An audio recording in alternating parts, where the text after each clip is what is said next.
बच्चों, हम सभी अपने जीवन में अलग अलग आवश्यकता की वस्तुओं का उपयोग करते हैं, जैसे कि गेहूँ, धान है और इससे हम आटा या चावल इस टाइप की वस्तुओं का जो है वो उपयोग करते हैं।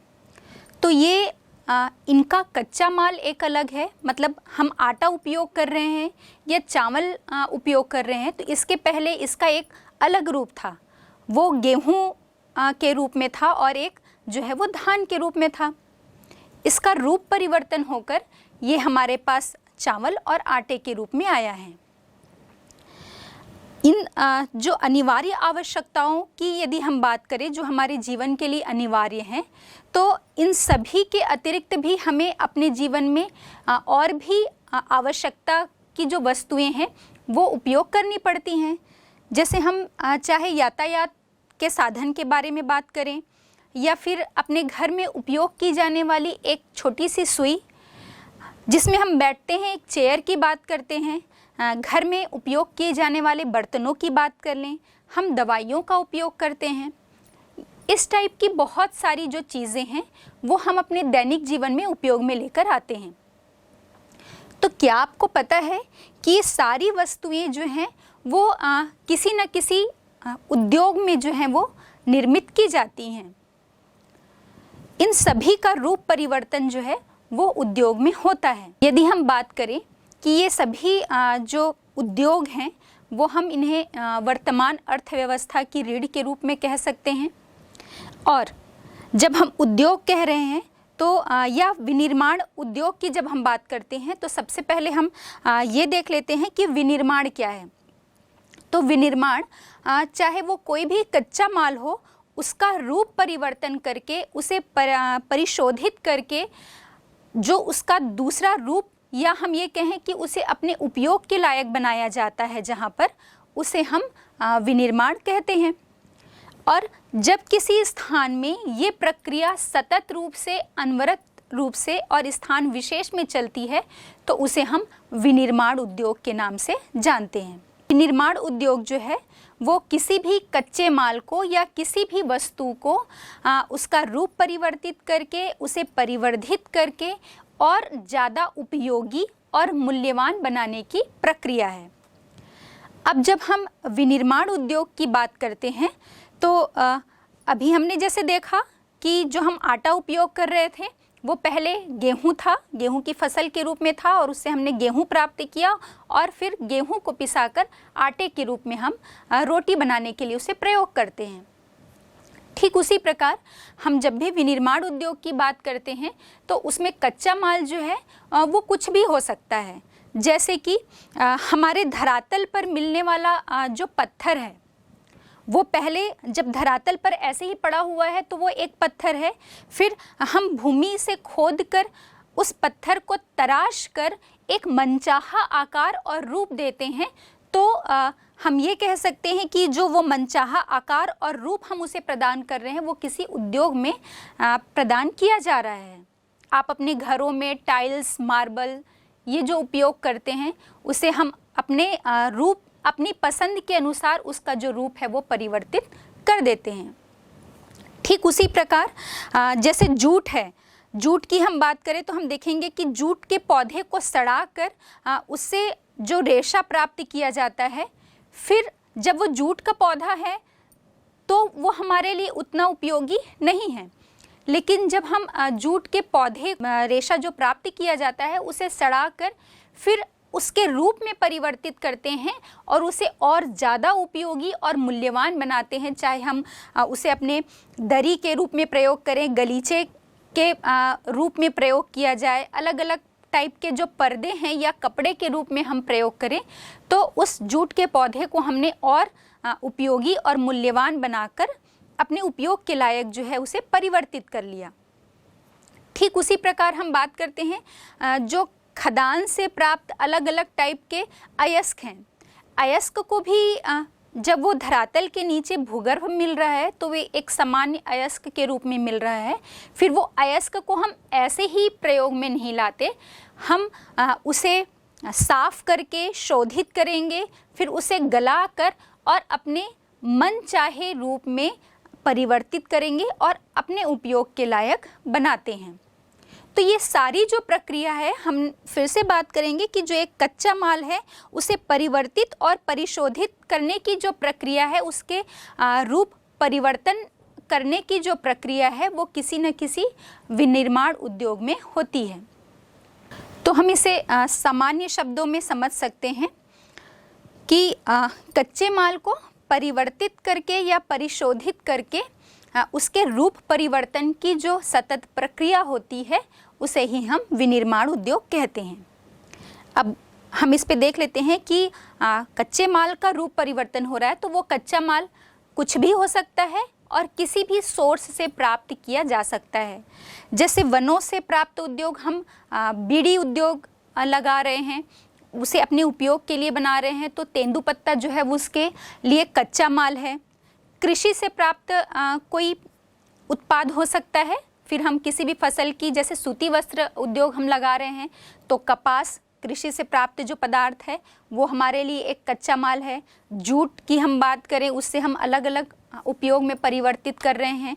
हम चीनी उद्योग की बात कर लें तो चीनी उद्योग के लिए कच्चा माल हम कृषि से जो है वो प्राप्त कर रहे हैं। फिर हम अलग अलग टाइप के खनन उद्योग से जो प्राप्त अयस्क हैं, खनन से प्राप्त जो अयस्क हैं उसे हम खनिज उद्योग के रूप में प्रयोग में लाते हैं, कच्चे माल के रूप में। तो कच्चा माल किसी भी सोर्स से प्राप्त किया जा सकता है, चाहे वो वनों से आधारित हो, कृषि संबंधी उत्पाद हो या खनिज से संबंधित उत्पाद हो, कुछ भी हो सकता है। अब हम ये देखते हैं कि कोई एक दो विनिर्माण उद्योग है, तो जो कच्चा माल एक विनिर्माण उद्योग के लिए तैयार माल होगा वो दूसरे के लिए कच्चा माल हो सकता है। जैसे कि लोहा और इस्पात उद्योग में, लौह इस्पात उद्योग की जब हम बात करेंगे तो उसमें इस्पात जो है वो एक तैयार माल होता है, लेकिन उसी इस्पात को जब हम इंजीनियरिंग उद्योग में प्रयोग में लाते हैं तो इंजीनियरिंग उद्योग के लिए वो एक कच्चा माल हो गया। तो हम देखते हैं कि जरूरी नहीं है कि हर उद्योग के लिए कच्चा माल जो है वो एक समान हो। जैसा भी हमने बात की कि एक उद्योग में तैयार माल दूसरे उद्योग के लिए कच्चा माल हो सकता है। तो ये हो गई विनिर्माण उद्योग की बात, और हम ये कैसे इससे कच्चा माल किन किन स्रोतों के द्वारा, सोर्स से प्राप्त करते हैं। अब हम ये देखते हैं कि उद्योगों का महत्व क्या है, उद्योग हमारे लिए क्यों आवश्यक हैं। तो बच्चों, हम किसी भी राष्ट्र के विकास की जब हम बात करते हैं तो उस देश की प्रगति या विकास को हम वहाँ पर होने वाली जो औद्योगिक प्रगति है उसके आधार पर उसका मेजरमेंट करते हैं या हम उसे मापते हैं। हमारे राष्ट्र की राष्ट्रीय आय का एक महत्वपूर्ण हिस्सा जो है वो इन उद्योगों से हमें प्राप्त होता है। इसके साथ ही साथ हम देखेंगे कि जो देश में निवास करने वाली अधिकांश जनसंख्या है वहाँ उनके लिए ये एक रोजगार का महत्वपूर्ण सोर्स होता है। ये बहुत सारे श्रमिकों को रोजगार जो है वो प्रदान करता है उद्योग। फिर हम बात करते हैं, चूँकि हमारा भारत एक विकासशील देश है, हमें पता है, लेकिन यहाँ पर जितने भी प्रकार के जो प्राकृतिक और मानवीय संसाधन मिलते हैं उसके आधार पर यदि हम पूरी तरह से इसका यूटिलाइज कर लें, इसे उपयोग कर लें, तो ये बहुत जल्द जो है, बहुत शीघ्र एक विकसित अर्थव्यवस्था के रूप में उभर कर हमारे सामने आएगा। हम देखते हैं हमारे देश में स्वतंत्रता प्राप्ति के पहले एक अलग सिनेरियो था, और जैसे ही हमने स्वतंत्रता प्राप्ति की तो स्वतंत्रता प्राप्ति के बाद हमारा एक महत्वपूर्ण उद्देश्य था राष्ट्र का कि हम हर क्षेत्र में आत्मनिर्भर बने और विकास की तीव्र गति को प्राप्त कर लें।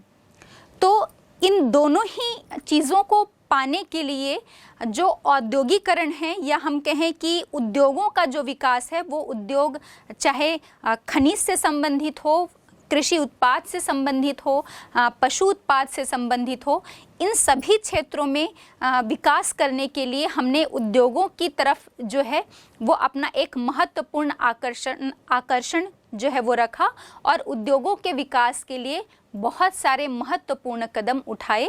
तो हम देखते हैं कि स्वतंत्रता प्राप्ति के बाद जो पंचवर्षीय योजनाएं बनाई गई उसमें हमने औद्योगिकरण के विकास की जो गति है उस द्रुत गति को पा लिया है। अब उद्योगों के महत्व के बाद हम बात कर लेते हैं उद्योगों के वर्गीकरण पर।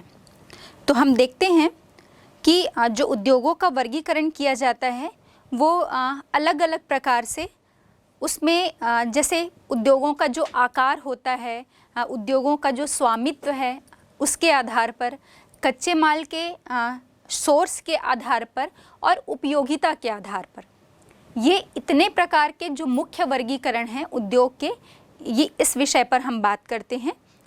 एक एक करके सभी पर हम चर्चा करेंगे। तो मुख्य वर्गीकरण हमने ये 4 देखे। अब हर एक वर्गीकरण जो है उसकी हम बात करते हैं। तो पहला है उद्योगों की प्रकृति के आधार पर। उद्योग किस प्रकृति का है? तो इसमें प्रमुख रूप से 2 हम देखते हैं। पहला है आपका ग्रामीण उद्योग और दूसरा है कुटीर उद्योग। ग्रामीण उद्योग जो है ये पूरी तरह से ग्रामीण क्षेत्र में स्थित होते हैं, जो ग्रामीण उद्योग होते हैं, और जो वहाँ पर ग्रामीण क्षेत्र में लोग निवास करते हैं, जो जनसंख्या निवास करती है, वो ग्रामीण लोगों की आवश्यकताओं को इन उद्योगों के द्वारा पूरा किया जाता है। यहाँ पर इन ग्रामीण उद्योगों में हम देखेंगे कि जो स्थानीय रूप से जो श्रम मिलता है, जो वहीं लोकल लेबर जो रहते हैं उनका उपयोग किया जाता है, मतलब स्थानीय श्रम, उसके बाद कच्चा माल और मशीनरी जो भी है वो जहाँ उसी स्थान पर स्थानीय रूप से उपलब्ध होती है और उनका उपयोग किया जाता है। अब प्रमुख रूप से जो उद्योग होते हैं उनकी हम बात कर लेते हैं। जो कोल्हू की सहायता से तेल निकालना, या आप महाराष्ट्र में चले जाएं तो गन्ने का रस जो है वहाँ पर कोल्हू की सहायता से निकाला जाता है, ये हो गया। इसके अलावा जो आटा पीसने का काम है और अलग अलग प्रकार के जो कृषि उपकरण और औजार बनाए जाते हैं, ये सभी उद्योग जो हैं वो ग्रामीण उद्योग के अंतर्गत आते हैं। अब नेक्स्ट हम बात करते हैं जो दूसरा वर्गीकरण है इसका, वो है कुटीर उद्योग। कुटीर उद्योग में जो वस्तुओं का निर्माण है वो एक घर में वहाँ के परिवार के सदस्यों के द्वारा ही किया जाता है, और इसमें हम देखेंगे कि जो कच्चा माल है वो भी स्थानीय होता है। यहाँ पर जो निर्मित वस्तुएं होती हैं उनका उपयोग जो ग्रामीण क्षेत्र में लोग रहते हैं या उसके आसपास के स्थानीय स्तर पर ही किया जाता है और उसी स्थानीय बाजार में इसे बेचा भी जाता है। हम देखें यदि यातायात या जो पूंजी की बात करें तो इन दोनों का ही उपयोग इस कुटीर उद्योग में नहीं के बराबर होता है, उतना अधिक जो है ये इन उद्योगों को प्रभावित नहीं करती। कुटीर उद्योग जो है वो हमारे भारत का बहुत प्राचीन समय से चला आ रहा उद्योग है, या हम कहें कि एकदम प्राचीनतम उद्योग है जो विशेषकर ग्रामीण क्षेत्रों में ही विकसित होता है। इसके द्वारा हम देखेंगे कि जो ग्रामीण क्षेत्र में कुटीर उद्योग लगाए जाते हैं तो खाली समय पे जो कृषक हैं उनको एक प्रकार से रोजगार मिल जाता है और उनकी आय भी जो है वो बढ़ती है। जो अलग अलग प्रकार के बर्तन हैं, मतलब अलग अलग धातुओं के, जैसे तांबा है, कांसा है, पीतल है, ये बनाना या ईंट बनाने का काम, रस्सी बनाने का काम, चीनी मिट्टी के बर्तन बनाने का काम, जूते, चप्पल, या हम कहें जो चर्म पदार्थ हैं या चर्म शोधक पदार्थ हैं, ये जो उद्योग हैं वो इसके अंतर्गत आते हैं। इसके बाद हम देखते हैं कि आकार के आधार पर। तो जब हम आकार के आधार पर बात करें, पहला है आपका छोटे पैमाने के उद्योग। छोटे पैमाने के जो उद्योग हैं ये कुटीर उद्योग से थोड़े इनका रूप बड़ा होता है, लेकिन लघु उद्योग से ये उद्योग जो है वो छोटे होते हैं। इसमें पूंजी की मात्रा जो है वो कम लगती है, मशीनों का भी उपयोग जो है वो कम मात्रा में मशीनों की भी आवश्यकता होती है। और हम देखते हैं कि इसमें जो मशीनें लगाई जाती हैं वो छोटी तो होती हैं, लेकिन बिजली से चलने वाली या विद्युत से चलने वाली मशीनों का अधिकतर जो उपयोग है वो किया जाता है। यहाँ पर कच्चा माल जो है इसमें दूर क्षेत्र से मंगाया जाता है, जो आसपास के क्षेत्र होते हैं वहाँ पर से भी मंगाया जाता है। और इन छोटे उद्योगों में या छोटे पैमाने के उद्योगों में जो माल तैयार किया जाता है या उद्योगों में जो माल बनता है उसे स्थानीय बाजार के अतिरिक्त जो आसपास के दूर दराज के क्षेत्र हैं उन बाज़ारों तक भी पहुंचाया जाता है। दूसरा है आपका, हम देखते हैं मध्यम पैमाने के उद्योग। ये उद्योग जो हैं ये आकार में तो लघु उद्योगों से बड़े होते हैं, लेकिन वृहद पैमाने के जो उद्योग हैं उनसे थोड़े छोटे होते हैं।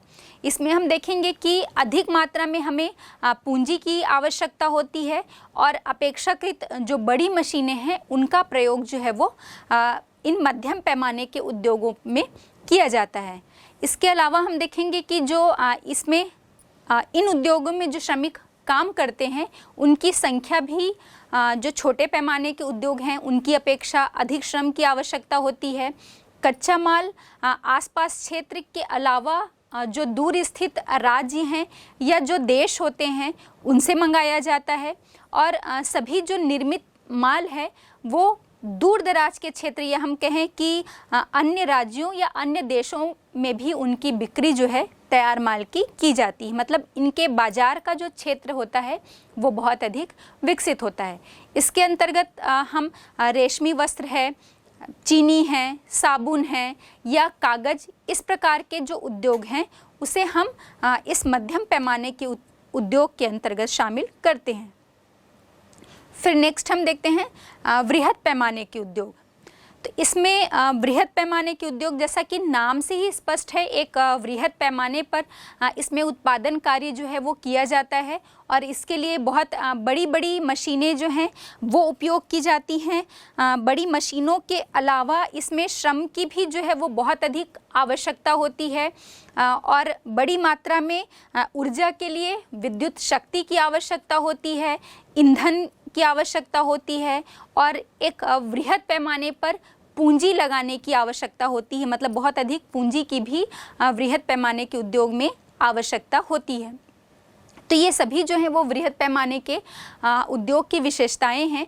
और हम पूरे विश्व में देखें तो जो पश्चिमी यूरोप है वहाँ पर बहुत अधिक जो है संख्या हमें वृहद पैमाने के उद्योगों की देखने को मिलती है।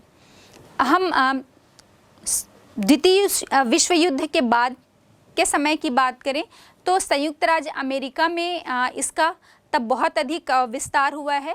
और जैसे कौन कौन से उद्योग इसके अंतर्गत आते हैं तो हम बात करें लौह इस्पात उद्योग है, सूती वस्त्र उद्योग है या बड़ी बड़ी मशीनें और औजार बनाने का जो काम है और अलग अलग प्रकार के जो विद्युत उपकरण बनाए जाते हैं वो सभी आपके वृहद पैमाने के उद्योग के अंतर्गत आते हैं।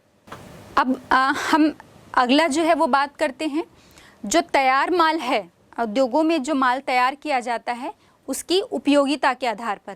तो इसमें भी प्रमुख रूप से फिर दो वर्गीकरण हमें देखने को मिलते हैं।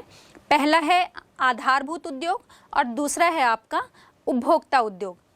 तो आधारभूत उद्योग जैसा कि नाम से ही स्पष्ट है कि ये अन्य जो उद्योग हैं उनके लिए एक आधार का काम करते हैं। ये हम ये कहें दूसरा नाम इसका आधारभूत उद्योग का पूंजीगत उद्योग भी है। ये एक ऐसे उद्योग होते हैं जिनका जो उत्पाद है वो अन्य उद्योगों में उत्पादन के लिए या अन्य चीज़ों के लिए प्रयोग में लाया जाता है, इसीलिए नाम ही इसका है आधारभूत उद्योग। और एक उदाहरण के लिए हम देख लेते हैं जैसे कि लौह इस्पात उद्योग है। लौह इस्पात उद्योग जो है वो एक आधारभूत उद्योग है क्योंकि इसमें एक इस्पात जो तैयार किया जाता है वो बाकी जितने भी उद्योग हैं उसमें मशीनें तो उपयोग की ही जाएंगी, मशीनों का उपयोग तो हर उद्योग में होगा। तो इसके लिए जो मशीन बनाए जाएंगे उसके लिए कच्चा माल जो है वो आपके इसी लौह इस्पात उद्योग से प्राप्त किया जाता है। इसलिए हम लौह इस्पात उद्योग को एक प्रमुख आधारभूत उद्योग भी कहते हैं।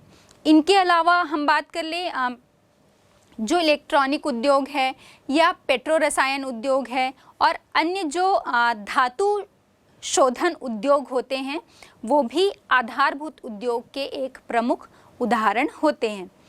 क्योंकि इंजीनियरिंग उद्योग में या रसायन उद्योग में जो अलग अलग प्रकार के केमिकल प्रयोग में लाए जाते हैं, इंजीनियरिंग उद्योग में जो अलग अलग प्रकार की मशीनें और उपकरण बनाए जाते हैं जो कि आपके दूसरे उद्योग में उत्पादन के लिए आवश्यक होते हैं। रसायनों की हम बात करें या धातु शोधन की उद्योग की जो हम बात करते हैं तो वो भी दूसरे उद्योगों के लिए एक प्रमुख आधार होते हैं और एक कई बार ये कच्चे माल का भी काम जो है वो करते हैं। तो ये सभी उद्योग जो हैं वो आधारभूत उद्योग के अंतर्गत आते हैं। हम बात करें हमारे भारत में आधारभूत उद्योग की जो शुरुआत है वो 1907 से हुई थी, जिसकी आधारशिला जो है वो जमशेद जी टाटा के द्वारा जमशेदपुर में रखी गई थी। और स्वतंत्रता के बाद हम देखते हैं कि जो लौह इस्पात है या धातु शोधन है, रसायन है, सीमेंट उद्योग है, मशीनरी उद्योग है, इन सभी उद्योगों का विकास बहुत ही तीव्र गति से हुआ है। और बाकी अन्य उद्योगों का यदि हमें देश में विकास करना है तो इसके लिए या हम किसी भी देश को आत्मनिर्भर और स्वावलंबी होने के लिए हम देखते हैं कि वहाँ पर ये जो अलग अलग प्रकार के आधारभूत उद्योग हैं उनका विकास होना जो है वो बहुत अधिक आवश्यक है। दूसरा इसका वर्गीकरण हमने देखा उपभोक्ता उद्योग। तो उपभोक्ता उद्योग के अंतर्गत वो सभी उद्योग आते हैं जो इन उद्योगों में वस्तुएं जो तैयार की जाती हैं वो अलग अलग मतलब सभी व्यक्तियों के लिए चाहे वो संस्थाओं के लिए उपयोग के लिए उनकी आवश्यकताओं के पूर्ति के लिए जो है वो बनाई जाती हैं। इसीलिए इसका नाम ही है उपभोक्ता उद्योग। तो इस उद्योग के अंतर्गत हम देखेंगे जितनी भी प्रकार की जो घरेलू आवश्यकता की वस्तुएं हैं या हमारे दैनिक आवश्यकता की वस्तुएं हैं इन उद्योगों में निर्मित की जाती हैं। फिर चाहे हम खाद्य तेल की बात करें, हमारा ब्रेड हो गया, पनीर हो गया, दवाइयाँ हो गई या साबुन हो गया, और टेलीविज़न के जो अलग अलग उपकरण हैं या घरेलू उपकरण भी जो हैं वो इसी उद्योग के अंतर्गत आते हैं, क्योंकि ये हमारे दैनिक और घरेलू आवश्यकताओं की चीज़ें होती हैं। तो जितनी भी चीज़ें जो हम अपने उपयोग में अपनी दिनचर्या में लेकर आते हैं, जिनका निर्माण जो है वो इन उद्योगों में होता है, इसीलिए हम इसे जो है उपभोक्ता उद्योग के नाम से, उपभोक्ता वस्तु उद्योग के नाम से जानते हैं।